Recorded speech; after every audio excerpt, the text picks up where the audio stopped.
iOS 18 est disponible et maintenant on peut placer les icônes de nos applications où on veut sur l'écran. On a la possibilité de programmer à plus tard l'envoi de iMessage, très pratique. On a un nouveau centre de contrôle avec différentes pages que l'on va pouvoir personnaliser à sa guise. On a également un nouveau mode sombre et plus globalement la possibilité de personnaliser l'apparence des icônes. Je vous en ai déjà parlé en détail dans une vidéo sur la chaîne YouTube que vous pouvez aller voir pour en savoir plus, mais il y a aussi plein d'autres nouveautés d'iOS 18 bien moins évidentes à trouver, donc on va en parler ensemble aujourd'hui. C'est parti. Avec iOS 18, lorsque vous recevez un coup de fil et que vous ne décrochez pas, que ça part sur boîte vocale ou alors que vous l'envoyez volontairement dessus, lorsque la personne va commencer à laisser son message, vous voyez que vous avez une retranscription en temps réel de ce qu'elle vous dit. Vous pouvez décrocher à tout moment si vous vous rendez compte que c'est intéressant et que vous voulez prendre l'appel, ou alors lorsque la personne a terminé son message vocal, vous recevez cette notification sur votre iPhone et ça vous renvoie dans votre messagerie. Vous pouvez soit écouter le message, soit en lire la retranscription juste en dessous. C'est vraiment très bien fait. Et pour activer ou désactiver ça, ça se passe ici dans les réglages du téléphone. Donc sachant que ça consomme de la data à l'étranger, à votre place, moi je désactiverai ça pour pas avoir de mauvaises surprises suivant votre opérateur. iOS 18 va aussi permettre d'enregistrer nos conversations téléphoniques, donc pour l'instant c'est pas encore disponible en français, uniquement en anglais, mais ça arrivera dans une prochaine mise à jour d'iOS 18 un peu plus tard dans l'année. Ensuite, iOS 18 a ajouté un truc qui aurait dû exister depuis des années. Lorsque vous filmez, on a à présent ce nouveau bouton ici en bas à gauche qui permet de faire pause pendant que l'on filme. Donc ça va stopper l'enregistrement pendant quelques instants, tout ce qui se passera ne sera pas capturé et ensuite vous réappuyez dessus pour relancer l'enregistrement. Donc voilà comment ça s'utilise, vous pouvez faire pause autant de fois que vous voulez pendant que vous filmez avec iOS 18. Enfin! Autre nouveauté, les deux raccourcis que l'on a ici sur l'écran de verrouillage, eh bien iOS 18 nous laisse la possibilité de les changer. On va pouvoir mettre autre chose à la place, donc on le supprime. Ici, on a la liste de tout ce qu'il est possible d'utiliser, mettons par exemple le dictaphone. On valide et à présent, lorsque j'appuie sur ce bouton, ce n'est plus l'appareil photo qui se lance, mais mon dictaphone. Je peux enregistrer de cette manière très rapidement une note vocale. C'est plutôt une bonne idée là que je vous donne, moi je l'utilise de temps en temps. Et si vous vous demandez où se trouve maintenant l'appareil photo, eh bien il suffit de glisser à partir d'ici, du bord droit de votre iPhone pour activer l'appareil photo, même si vous n'avez plus le raccourci dans les deux petits boutons du dessous. Donc pas mal, je sais que certains attendaient ça depuis très longtemps, et ce qui est notamment intéressant de faire, c'est de choisir des raccourcis différents en fonction du mode de concentration que vous utilisez. Là, j'ai ma lampe torche et mon dictaphone que je viens de configurer, mais si je passe à l'un de mes autres modes de concentration, par exemple celui-ci, les deux petits raccourcis sont différents, vous le voyez. J'ai le minuteur et ma télécommande. Donc voilà, c'est quelque chose que je vous conseille de faire, en configurer des différents en fonction de vos modes de concentration, c'est quand même bien utile. Ensuite, regardez, ça peut être marrant, si vous allez dans les réglages d'accessibilité et dans les raccourcis vocaux, on va pouvoir donner un autre nom à Siri lorsqu'on l'appelle pour qu'il s'active sans que l'on utilise le bouton. Donc vous sélectionnez bien Siri ici, et là, vous choisissez comment vous voulez l'appeler. Donc comme il est un peu bébête, voilà, je vais l'appeler comme ça. Maintenant, lorsque je dirai cette phrase, ça activera Siri après que iOS 18 m'ait demandé de le répéter plusieurs fois pour bien identifier ma voix. Une fois que c'est configuré, eh bien, vous pouvez utiliser cette nouvelle méthode pour parler à Siri. Écoute, abruti. Quel temps fait-il à Lyon aujourd'hui? Voilà.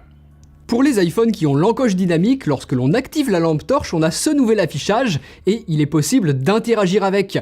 Vous voyez qu'on peut modifier l'intensité de la lumière de la lampe torche, mais également modifier la largeur du faisceau. Je peux faire quelque chose de très concentré ou au contraire beaucoup plus large, plus diffus.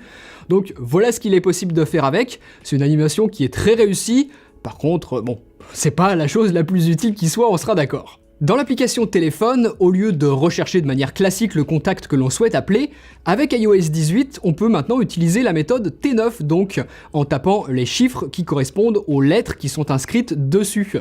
Donc si vous aviez connu cette méthode de recherche de vos contacts avec les vieux téléphones, eh bien avec iOS 18, il est possible de le refaire et ça permet d'aller très rapidement rechercher des contacts, de taper beaucoup plus rapidement un nom qui serait peut-être un peu long.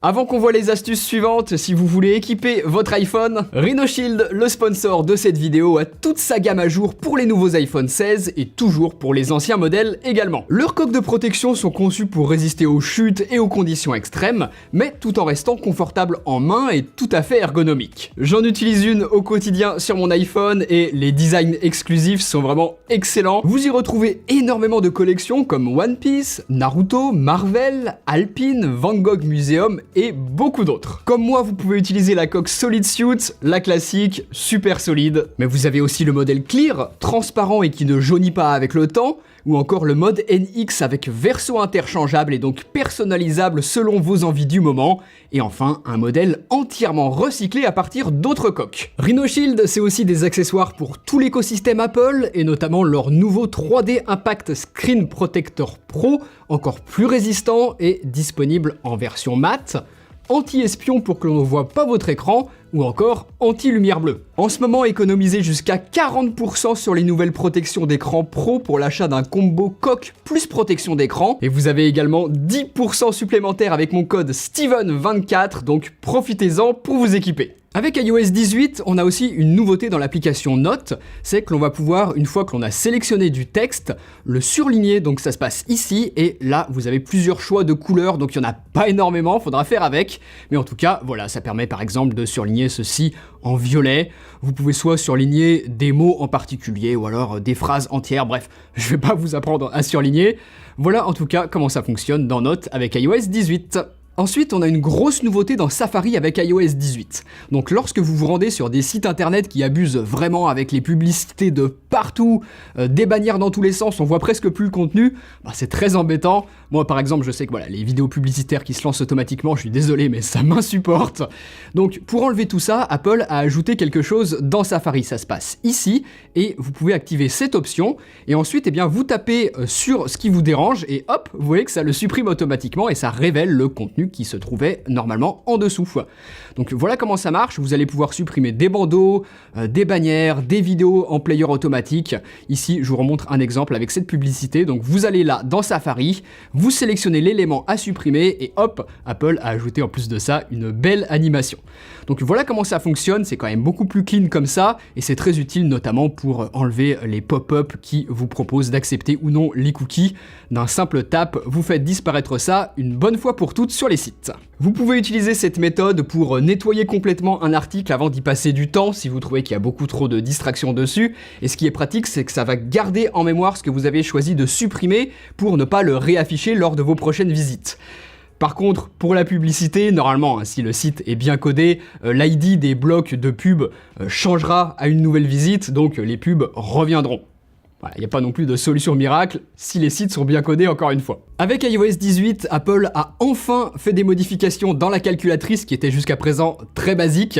Donc maintenant, lorsque vous faites une opération, par exemple celle-ci, ça vous affiche un résultat, mais si vous voulez retrouver d'anciens résultats, eh bien ils se trouvent ici. Vous voyez les anciennes opérations que j'ai faites, je peux revenir dessus et continuer mon calcul à partir du dernier résultat que j'avais obtenu. Donc ça peut être très pratique si vous voulez revenir à d'anciens calculs que vous avez faits ou tout simplement retrouver facilement un résultat. Ici, on peut également passer en mode mathématique avancé, en calculatrice scientifique plus facilement qu'avant.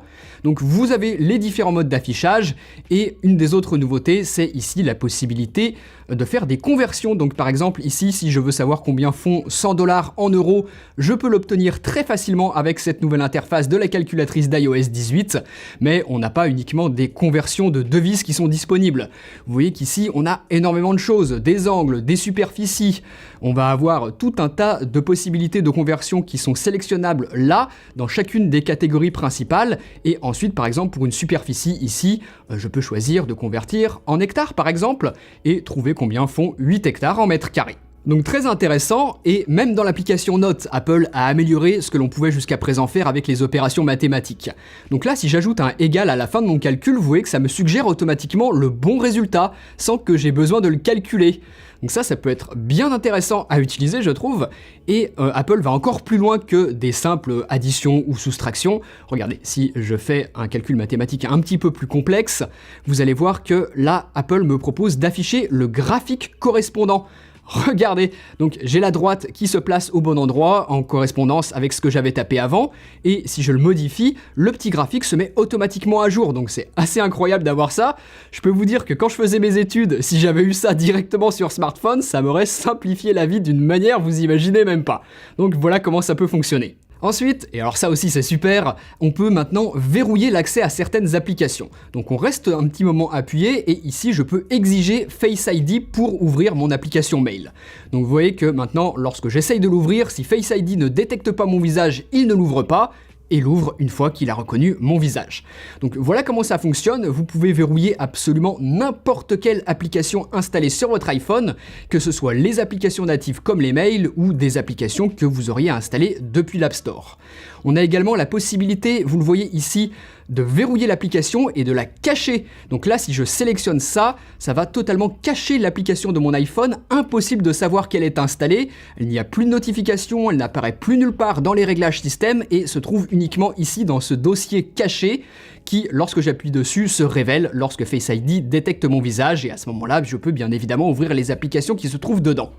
Donc voilà comment ça marche, et si vous voulez réafficher une application, il suffit de le sélectionner ici, et ensuite vous la remettez à sa place sur votre écran d'accueil. C'est une super fonctionnalité, si quelqu'un utilise votre iPhone, qu'il a accès à votre iPhone déverrouillé, eh bien vous pourrez quand même protéger certaines applications, par exemple verrouiller votre bibliothèque photo, votre WhatsApp, votre Tinder ou je ne sais quoi, faites bien ce que vous voulez avec. En tout cas, voilà comment ça fonctionne. Si vous faites partie de ceux qui avaient envie depuis longtemps de cacher le nom en dessous des icônes des applications, eh bien iOS 18 permet maintenant de le faire. Ça se passe ici dans les options de personnalisation, vous affichez les icônes en grand, voilà comment elles apparaissent à présent, mais vous voyez que le nom juste en dessous est caché. Donc ça peut être intéressant de le faire si vous le souhaitez, et on peut également redimensionner les widgets beaucoup plus facilement qu'avant. Donc voilà, deux petites astuces avec iOS 18. L'application calendrier, elle aussi, elle a bien changé. Voilà comment s'affiche la vue mensuelle et on peut à présent zoomer et dézoomer dans l'application pour révéler plus ou moins de contenu. Donc voilà comment ça marche, mais surtout la grosse nouveauté, c'est que les rappels sont maintenant directement intégrés à l'application calendrier. Vous voyez ici en haut de ma journée, j'ai un rappel que je peux très facilement cocher sans avoir à me rendre dans mon application rappel.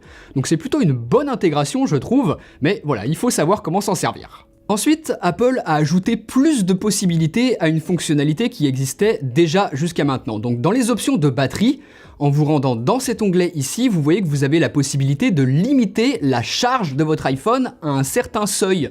On a plusieurs possibilités, 80, 85, 90, 95 et 100%. Donc vous pouvez, si vous le souhaitez, empêcher que votre iPhone ne se charge pleinement. Vous savez peut-être que pour préserver au mieux l'autonomie d'une batterie au fil du temps, eh bien il vaut mieux éviter de la charger à 100% et la laisser se décharger entièrement. Donc ce nouvel ajout, ça peut être une excellente fonctionnalité. Le 80% qu'on avait jusqu'à maintenant, c'était peut-être un peu trop hardcore puisqu'on se privait volontairement de 20%, c'était quand même beaucoup.